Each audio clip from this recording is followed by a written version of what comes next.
Goeiemôre geliefdes en welkom weer eens by die Afrikaanse Evangeliese Kerk in Ierland. Geliefdes, vanoggend wil ek met julle gesels oor geestelike mislukking en herstel. Geestelike mislukking en herstel. En ons skrifgedeelte vanoggend is uit Lukas 22 en vanaf vers 54 tot 62. Lukas 22, 54 tot 62. En as ons dan nou die woord van God oopmaak, kom ons maak net eers die oë toe. Weereens goeiemôre Hemelse Vader. Ai, hoe heerlik om in U teenwoordigheid te mag wees. Om nie te wag vir een keer per jaar nie, maar om altyd in U teenwoordigheid te kan wees en om na U toe te kom en te vra, Vader, leer ons asseblief. Breek U woord vir ons oop. Maak ons ore oop om te hoor en ons verstand om te verstaan. En Here, dat ons dan hierdie boodskap kan uitleef, kan toepas op ons lewens, maar dit ook kan uitdra. Dankie Here, dat ons kan weet, dat selfs wanneer ons misluk, is daar steeds genade. Here, en so vra ek dat U elkeen wat luister vanoggend op 'n besonderse manier sal seën, en Here, dat U my ook sal seën deur my lippe aan te raak en deur my te spreek. In Jesus naam, amen. Geliefdes, kom ons lees dan Gods woord. Lukas 22 vanaf vers 54. Hulle het Jesus toe gevange geneem en hom weggelei en in die huis van die hoëpriester gebring. Petrus het op afstand agterna gekom. In die middel van die binneplaas was daar 'n vuur en daar het mense bymekaar gesit. Petrus het tussen hulle gaan sit. 'n Diensmeisie wat hom in die skynsel van die vuur sien sit het hom goed bekyk en gesê, die een was ook saam met daardie man. Maar Petrus het dit ontken deur te sê, juffrou, ek ken hom nie. 'n Rukkie later sien iemand anders hom en sê, jy is mos ook een van hulle. Maar Petrus antwoord, man, ek is nie. En na verloop van so wat 'n uur het nog een met beslisheid beweer, so waar, die een was ook saam met daardie man. Hy is mos ook 'n Galileër. Maar Petrus sê, man, ek weet nie waarvan jy praat nie. En onmiddellik, terwyl hy nog praat, het daar 'n haan gekraai. Die Here het omgedraai en Petrus aangekyk, en toeval het Petrus by wat die Here vir hom gesê het, voordat die haan vannag kraai, sal jy my 3 maal verloon. En Petrus het buitentoe gegaan en bitterlik gehuil. Ons lees tot sover. Mag die Here hierdie wonderlike woord weer eens ryklik aan ons seën vanmôre. Geliefdes, John Newton was 'n matroos en 'n slawehandelaar wat 'n baie wilde lewe gelei het, 'n rowwe lewe. En toe is hy gered en hy het 'n godvreesende pastoor geword en hy was die skrywer van baie gesange, onder andere die orals bekende en geliefde Amazing Grace. En laat in sy lewe, toe hy ou man was, nie lank voor sy dood nie, het hy gesê, my geheue is amper weg, maar ek onthou 2 dinge. Dat ek 'n groot sondaar is en dat Christus 'n groot verlosser is. Geliefdes, selfs al is jou verlede nie so goddeloos as John Newton se was nie, behoort jy te groei in jou bewustheid van daardie 2 groot feite. Want hoe langer ek 'n Christen is, hoe skerper is ek bewus van die uitermate boosheid van my eie hart. En ek kan my vereenselwig met die lofsangskrywer Robert Robinson wat geskryf het, geneig om te dwaal, Here, ek voel dit, geneig om die God wat ek lief het te verlaat. Maar dank God, hoe meer ek my eie sondigheid sien, hoe helderder skyn God se genade. Soos hierdie selfde Robinson ook geskryf het, o aan genade, hoe groot skuldenaar word ek daagliks gedwing om te wees. En die verhaal van Petrus se ontkennings is in die skrif opgeteken om hierdie 2 groot feite te onderstreep. Die swakheid en sondigheid van selfs die mees prominente heiliges en die grootheid en die oorvloed van God se liefde en genade teenoor diegene wat misluk. Vir diegene wat met Jesus of met die Here wandel, waarsku hierdie verhaal ons om op te pas dat ons nie val nie. Vir enigeen wat geval het, hou hierdie verhaal hoop op vergifnis deur God se oorvloedige genade in as jy na hom toe sal terugdraai. Want selfs wanneer ons die Here sleg faal, as ons bekeer, dan sal God ons herstel en ons weer in sy diens gebruik. Kom ons kyk na 'n paar punte. Die eerste, soms faal ons die Here baie erg.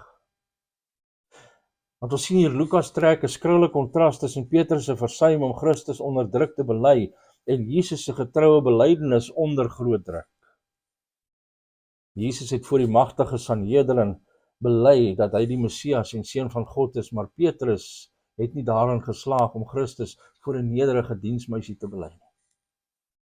En wanneer jy Petrus se vroeëre belydenis in hoofstuk 9 vers 20 waar hy sê U is die gesalfde van God langs ek ken hom nie plaas, dan wonder jy hoe dieselfde woorde binne die bestek van 'n paar maande uit dieselfde mond kan kom. En party sal dalk bevraagteken of 'n ware Christen ooit kan doen wat Petrus by hierdie geleentheid gedoen het. Maar ons sou verkeerd wees om te sê dat Petrus nie gered was toe hy hierdie verskriklike sonde gepleeg het nie. Hy sy eie sondigheid in daardie eerste groot visvang erken. Onthou julle in hoofstuk 5 vers 8 toe hy voor Jesus se voete geval en gesmeek het, gaan weg van my af, Here, want ek is 'n sondige mens. En later toe ander disippels weggedraai het weens Jesus se harde lering, het Jesus vir die 12 gevra of hulle ook sou wegdraai.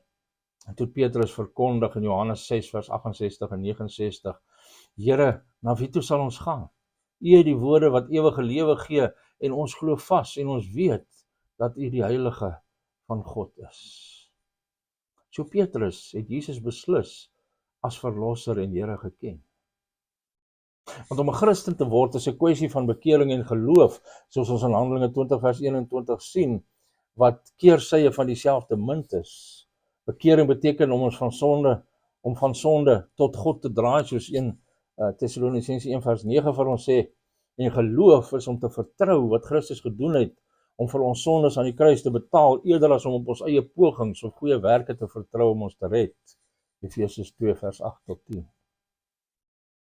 En net soos ons nie noord kan draai sonder om ons rug op die suide te draai nie, so kan ons nie na heilige God draai vir redding sonder om ons rug op enige bekende sonde in ons lewe te draai. Ons kan nie op Christus vertrou om ons te red sonder om vertroue in ons eie pogings om onsself te red te verwerp nie. Maar die bekering en geloof wat ons red, plaas ons nie in 'n beskermende borrel sodat ons vry is van alle sondes totdat ons in die hemel kom nie. Die Christelike lewe begin met geloof en bekering, maar dit gaan ook voort met bekering en geloof op 'n daaglikse basis wanneer ons sondig of wanneer God se woord ons oë oopmaak vir sonde waarvan ons voorheen dalk nie bewus was nie. En as iemand nie in bekering en geloof wandel nie, is daar rede om te twyfel of hy werklik vir Christus ken. En tog moet ons vra, hoe kan 'n gelowige wat die voorregte geniet het wat Petrus geniet het, wat so naag aan Jesus gewandel het soos Petrus, wat die wonderwerke gesien het wat Petrus gesien het, wat die lering gehoor het wat Petrus gehoor het, wat sy toewyding so sterk bely het as wat Petrus gedoen het, hoe kan 'n gelowige soos daardie in so verskriklike sonde val? En die antwoord, let wel, is geleidelik, nie skielik nie. Kom ons kyk na 'n paar punte. Eerstens, die verloop van geestelike mislukking is soos 'n stadige lekplek in 'n band, nie 'n band bars nie. En ons almal het al die skokkende ervaring gehad om iemand na wie ons opgesien het, geestelik in 'n groot sonde te sien verval, en ons het dit nou onlangs met 'n baie bekende prediker gesien. En met die eerste oogopslag lyk dit of hy teen 130 km/h gejaag het en bam, uit 'n bandbars gehad. En ons dink, sjoe, dis skrikwekkend, ek hoop nie dit gebeur ooit met my nie. Maar die feit is, daar is nie iets soos 'n geestelike bandbars nie. Daar's net stadige lekkasies. Soos ons praat van 'n slow puncher, 'n stadige lekplek. Wanneer jy enige geestelike mislukking ondersoek, dan ontdek jy altyd dat daar 'n stadige geestelike agteruitgang was. En dit was waarskynlik in die geheim. Hy die uiterlike het hy behou, hy het voortgegaan om na die beeld van 'n godvreesende man te lyk, maar in sy hart was hy nie besig om sonde te oordeel nie. Hy het homself nie in die lig van die skrif beoordeel nie, en stadig het die lig uit sy geestelike bande gelek. Maar ons het dit nie gesien voordat hulle pap was nie. Want geen man loop maandag naby Jesus en word dinsdag deur 'n pragtige vrou verlei nie. Oorspel of enige ander sonde begin altyd op die denkvlak, begin in die verstand. Soos Markus 7 vers 20 tot 23 vir ons leer. 'n Man begin wellustige gedagtes verdra. Hy kyk eintlik na pornografie. Hy kyk diskreet na die seksie vroue wat hy sien. En op die oog af kan hy 'n pastoor of 'n kerkleier wees en hy kan elke week God se woord verkondig of onderrig. Maar sy Bybelstudie en gebedslewe is oppervlakkig. Hy oordeel nie sy sonde en wandel in gemeenskap met Christus nie. Hy regverdig dit en dink, ek is net 'n normale ou, dit maak niemand seer nie. Ek sal nooit ontrou wees aan my vrou nie. Maar hy hou daarvan as vroue met hom flankeer. Hy geniet dit om hulle te omhels, natuurlik as susters in Christus.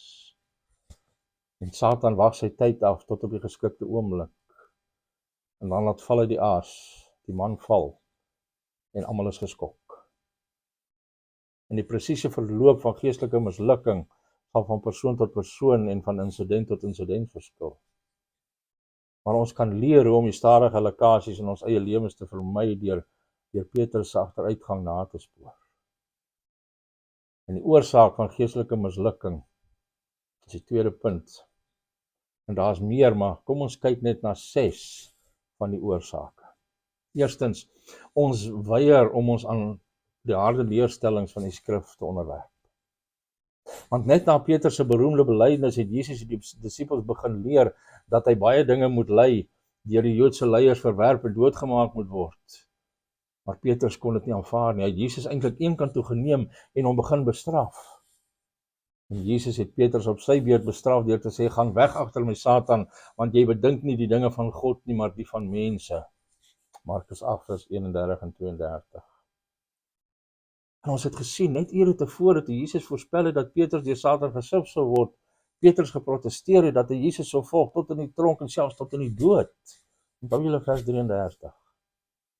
So hy het Jesus se woord direk weerspreek omdat dit 'n moeilike ding was om hom aan te onderwerp. Maar ons is almal geneig om presies te doen wat Petrus gedoen het. Daar's baie moeilike dinge in die skrif, dinge wat in stryd is met ons sin. En as ons nie versigtig is nie, dan fokus ons op die skrifte waarvan ons hou en ons slaan die oor waarvoor ons nie omgee nie, wat ons nie van hou nie. Ons hou mos daarvan van die idee dat 'n mens vry is om sy eie lot te kies. Maar ons hou nie van 'n God wat sommige genadig is en wat ander verhard volgens sy wil, soos Romeine 9 vers 18 sê nie. So ons skeer Romeine 9 sommer uit en baie ander skrifte wat ons nie van hou nie, knip ons sommer uit ons Bybels uit. Want julle sien, ons hou van 'n liefdevolle en verdraagsame God, maar ons hou nie van 'n heilige God wat ons laat maai, wat ons saai en wat die ongeregtigheid van vaders besoek aan kinders tot die 3de en 4de geslag nie. Ons hou van 'n God wat ons genees en gelukkig maak, maar ons hou nie van 'n God wat ons deur beproewings en swaar kry louter of suiwer nie. Die eerste stap na geestelike verval is wanneer jy die skrifte begin kies en kies wat jou vertel van die soort God waarvan jy hou en die skrifte ignoreer wat vir jou sê hoe God werklik is. 'n Vrou in 'n kerk in Kalifornië het haar graad in berading gekry aan 'n Christelike universiteit. En toe het sy 'n brief aan die ouderlinge geskryf waarin sy gekla het oor die prediking en waarin sy gesê het, ek is moeg om die hele tyd te hoor dat ek 'n sondaar is. Ek wil meer preke hê wat vir my sê dat ek 'n mens van waarde is, gemaak na God se beeld. En op 'n vergadering het die ouderlinge toe vir die predikant gesê, wanneer die Bybel sê dat ons na God se beeld gemaak is, dan verkondig jy dit. En wanneer dit sê dat ons sondaars is, dan verkondig jy dit. Maar dit is egter so dat die Bybel baie meer dikwels sê dat ons sondaars is, as wat dit sê dat ons na God se beeld gemaak is. Geliefde, ek raai jou aan om God se hele woord te lees. Lees dit van voor tot agter. Moenie die harde dele oorslaan nie. En onderwerp jouself aan die hele ding, aan die hele skrif, nie net in die dele waarvan jy hou nie. En dan tweedens, ons staar nie ons trots in die oë nie. Want Petrus het meer in sy toewyding geglo as wat hy die woord van die Here geglo het, soos ons in vers 31 en 3 tot 33 gesien het. En die ander evangelies openbaar dat Petrus ook geglo het dat hy meer toegewy was as die ander disippels. Markus 14 vers 29 sê vir ons, al sal hulle ook almal van die afvallig word, ek sal nie. Maar Petrus was blind vir sy eie trots en selfvertroue. En Alexander McLaren in sy Expositions of Holy Scripture merk op, oormatige vertroue op onsself lei daartoe dat ons onsself in die pad stel van versoekings wat dit wyser sou wees om te vermy. Julle weet, hoogmoed is die mees algemene en kan ons sê lastigste sonde wat ons in die gesig staar. Want Satan het geval toe hy gespog het, ek wil my gelykstel met die Allerhoogste in Jesaja 14 vers 14. En ons sien, hy het Eva versoek deur 'n beroep op haar trots te doen en haar te vertel dat sy soos God kan wees. En van daardie dag af is die mensdom getuister met die sonde om te hoog van onsself te dink. En dit word veral in ons dag gevoed met die valse lering dat ons nodig het om ons selfbeeld te bou. Die skrif leer nêrens so iets nie. In teenstelling op baie plekke sê dit vir ons om onsself met nederigheid te beklee en om ander as belangriker as onsself te beskou. Gaan lees 1 Petrus 5 vers 5, Filippense 2 vers 3 onder andere. En een leidraad dat ons blind is vir ons trots is wanneer ons hoor van iemand wat gesondig het en ons dink, "Sjoe, ek sou nooit so iets kon doen nie." Of al val ander weg, ek sal nie. Of laat hy wat meen dat hy staan oppas dat hy nie val nie, sê 1 Korintiërs 10 vers 12. In Spreuke 16 vers 18 sê trotsheid kom voor die verbreeking en hoogmoed kom voor die val. En dan derdens, ons kom onder sataniese aanval. Onthou, Satan het toestemming gevra om Petrus se koring te sif, maar Petrus het onbewus van die gevaar gebly, al het Jesus hom gewaarsku. En later in 1 Petrus 5 vers 8 het Petrus geskryf, wees nugter, wees wakker, julle vyand die duiwel loop rond soos 'n brullende leeu op soek na iemand om te verslind. En dink 'n bietjie, nou onlangs was daar mos nou hierdie 'n leeu wat uitgekom het wat in die dorp se strate geloop het. En as daar 'n regte leeu in die strate van jou dorp los was, dan sou ons baie versigtiger as normaalweg geloop het as ons buite was. Ons sal altyd op die uitkyk wees en waarskynlik gewapen wees met 'n wapen om onsself te verdedig. Maar tog ignoreer ons dikwels die teestander van ons siele en ons leef asof hy nie bestaan nie. En vierdens, ons word geestelik dof en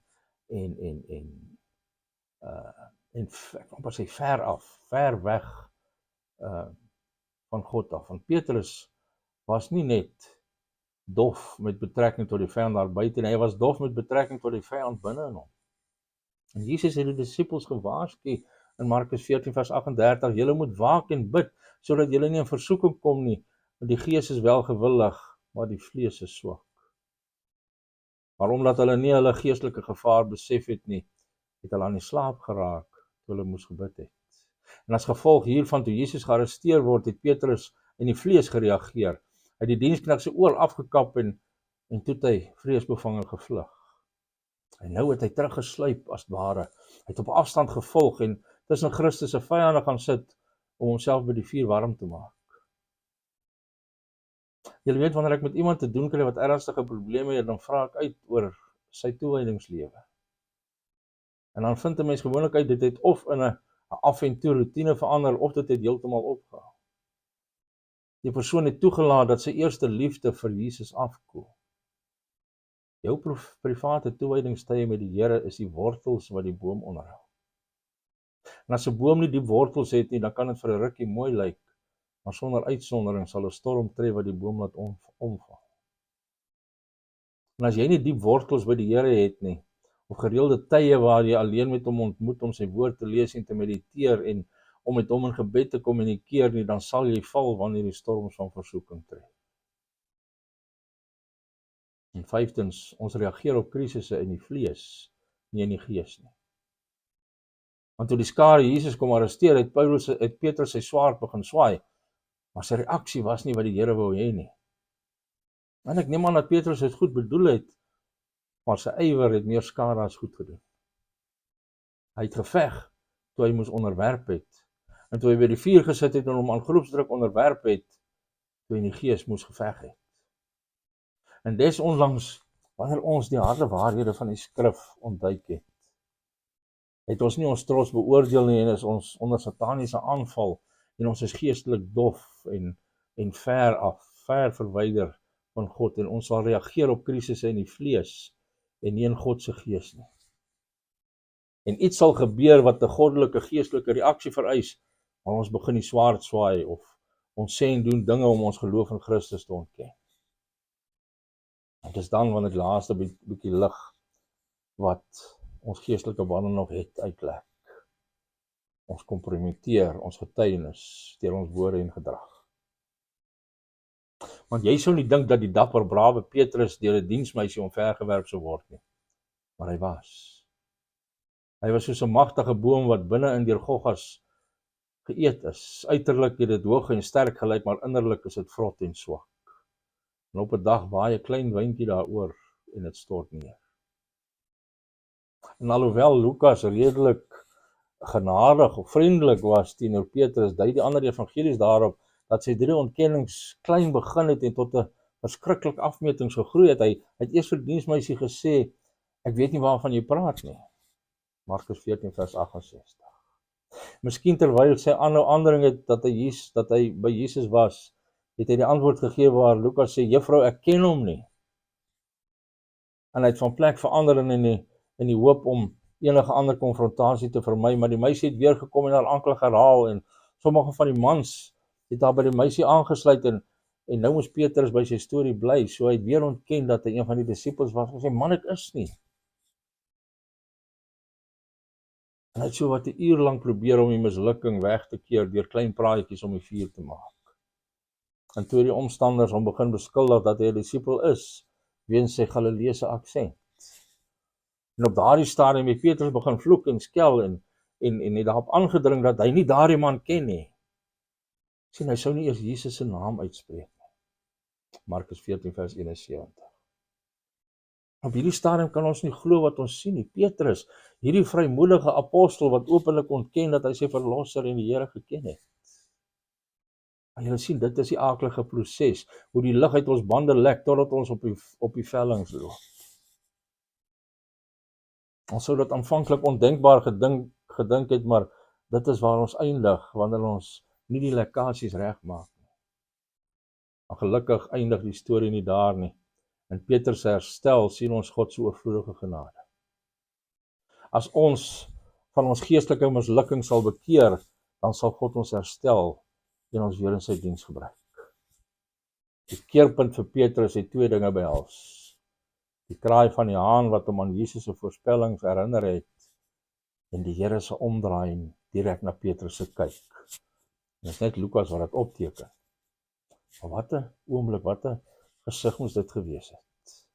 En ek weet nie of hulle Jesus van een plek na 'n ander verskuif het nie en het hy Petrus se oog gevang terwyl hy vorentoe gestoot was of hy maar daar binne was in die binnehof maar en binne visuele bereik, as ek dit so kan stel. En jy weet, normaalweg sal 'n skuldige persoon jou nie in die oë kyk. Maar die Here het gedraai wat waarskynlik Petrus se aandag getrek het. En toe hy kyk na Petrus en Petrus kyk na die Here. En Lukas verwys 2 keer na Jesus as die Here om sy godheid te beklemtoon. Vers 61. En Petrus het dadelik op mekaar geval in bekering en goddelike droefheid oor wat hy gedoen het. Want ons lees, hy het uitgegaan en bitterlik gehuil. Kom ons kyk 'n bietjie na die pad van herstel. Wat vereis dit? Dit vereis bekering. En ek kan net kortliks kommentaars lewer op verskeie aspekte van bekering. Die eerste is herinnering van God se woord. Want ons sien in vers 61, toe val dit Petrus by wat die Here vir hom gesê het. En alle bekering begin wanneer ons die woord van die Here onthou. Wat sê die Here oor wat ek gedoen het? Dis die kwessie. Mense kan my sonde verkleineer en tot die minimum beperk en sê, moenie daaroor bekommer nie. Maar God se woord is die finale gesag. Dit sê vir my dat ek gesondig het. En dan oortuiging van ons sonde. Die Here se blik het tot Petrus se gewete deurgedrang. Jesus hoef niks te gesê het nie.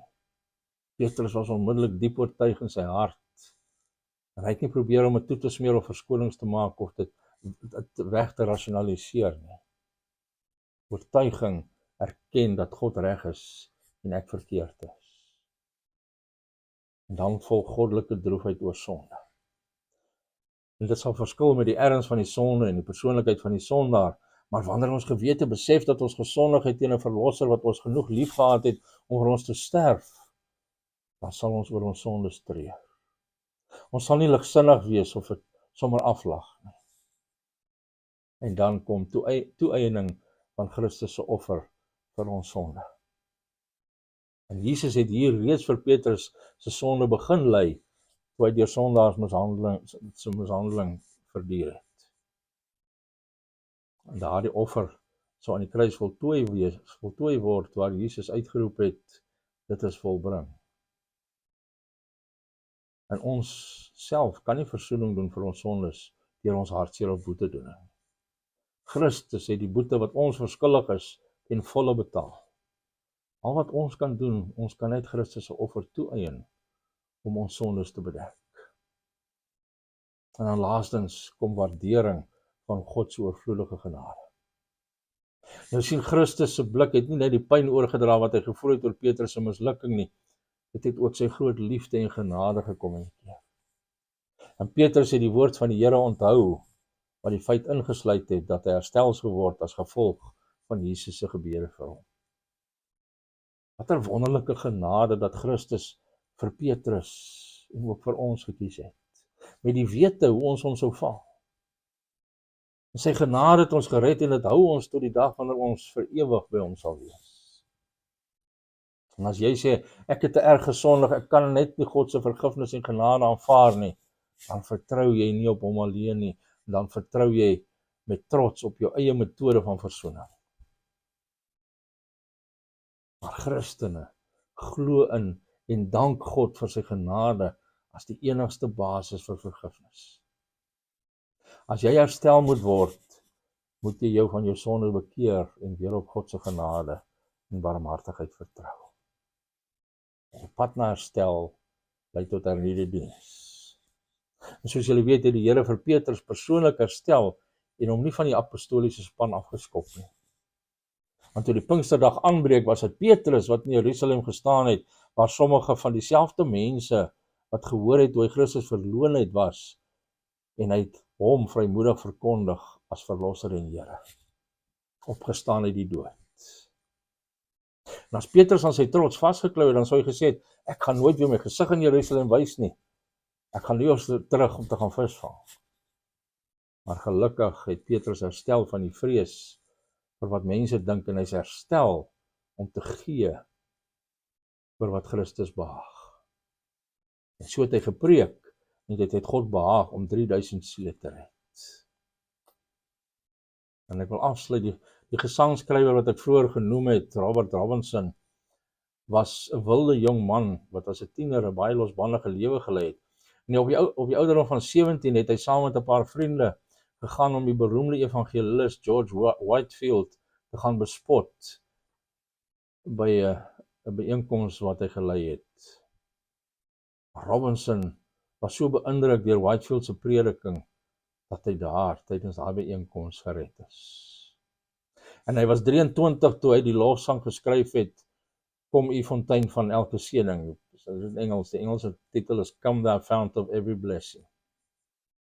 En vir baie jare het hy as 'n baptiste leraar gedien, maar later in sy lewe het hy vir die leerstellings van unitarisme betrokke geraak en hy het van die Here afgedwaal. En eendag ry hy in 'n poskoets toe hy 'n gesprek met 'n vrou aangeknoop het, en toe sy agterkom dat hy goed belese is en ingelig is oor geestelike sake, het sy hom gevra, wat dink hy van 'n lofsang wat sy sopas gelees het? En tot sy verbasing het hy gevind dat dit hierdie lofsang Come thou fount of many blessings was, wat hy as jongman geskryf het. En hy het in trane uitgebars en gesê, ek is die arme ongelukkige man wat daardie lofsang baie jare gelede geskryf het. En ek sou enigiets gee om die vreugde terug te kry wat ek toegeken het. En hierdie vrou het hom verseker dat die strome van genade waarna in die lied verwys word, steeds gevloei het. En Robinson was diep geraak, en hy het sy dwalende hart weer na die Here gekeer, en hy het sy genade en vergifnis ervaar. Geliefdes, daardie selfde genade is beskikbaar vir almal wat die Here gefaal het. As jy na hom terugdraai, dan sal hy oorvloedig vergewe, en hy sal jou herstel tot gemeenskap met hom en tot diens in sy saak. Jy is dalk 'n groot sondaar, maar Jesus is 'n groter verlosser. Amen. Kom ons maak die oop. Here, wat 'n wonderlike genade. Wat 'n wonderlike wete, Here, dat wanneer ons op die punt kom wat ons dink, ek het so gefaal, ek moet wegkruip, ek moet weghardloop, ek kan nie terug na die Here toe nie, my sonde is te groot, dat ons dan kan weet, dat u genade baie groter is, as ons kapasiteit vir sonde. Dankie, Here, in Jesus naam, amen. Geliefdes, mag julle hierdie boodskap ter harte neem. Mag hierdie voedsel vir julle siele wees. Mag julle weet, dat al faal jy, as jy terugdraai na Christus, sal hy jou ontvang, hy sal jou herstel. Geen mislukking is te groot vir hom te herstel. Mag julle 'n wonderlike Christusgevulde dag en 'n Christusgevulde week beleef. En as dit die Here se wil is, dan kom ons weer eens by mekaar volgende Sondagmôre rondom God se woord, wat hy ons weer sal leer. Maar tot dan mag die genade van ons Hemelse Vader met julle wees. Mag hy self met julle wees. En mag hy julle seën. Shalom.